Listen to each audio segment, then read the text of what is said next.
Ich habe zu viele Kleider und ich denke, wir mischen jetzt zusammen aus. Das sind meine Kleider, die ich ausmischen darf.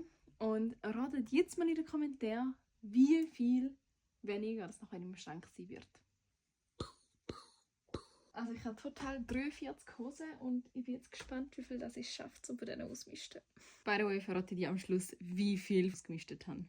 So, ich habe jetzt gerade meine Schmuckschublade auch ausgemistet und ja, ein bisschen was weggekommen. Das ist einfach Schmuck, den ich irgendwie keine Ahnung. Ich glaube, als Teenager hatte. Jetzt bin ich auch gar nicht mehr Silber, sondern voll auf Gold, darum hat vieles dürfen gehen.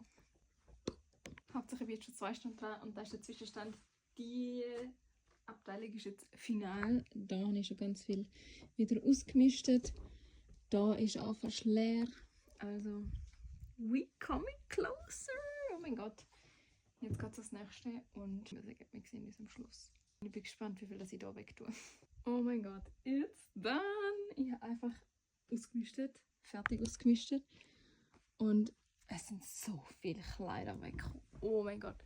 Sogar so insane. Ich habe leider kein Vorher-Video gemacht. Aber meine bauchfreie Schublade, da, die ist vorher überquert. Und jetzt habe ich da sogar noch Space. Und auch die Tiefen da sind so mega flach. Also crazy. Ich weiß nicht, wenn ich das letzte Mal so wenig bauchfreie Oberteile hatte wie da jetzt. That's insane. Plus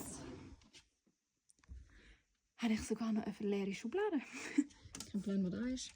Aber ich habe einfach eine leere Schublade. Das ist crazy. Und habe jetzt sogar meine normalen Oberteile in eine Schublade da packen, weil ich Trainerhosen hier reinpacken zu den Gym-Sachen, weil ich so viel wegtun habe. That's crazy! Oh mein Gott.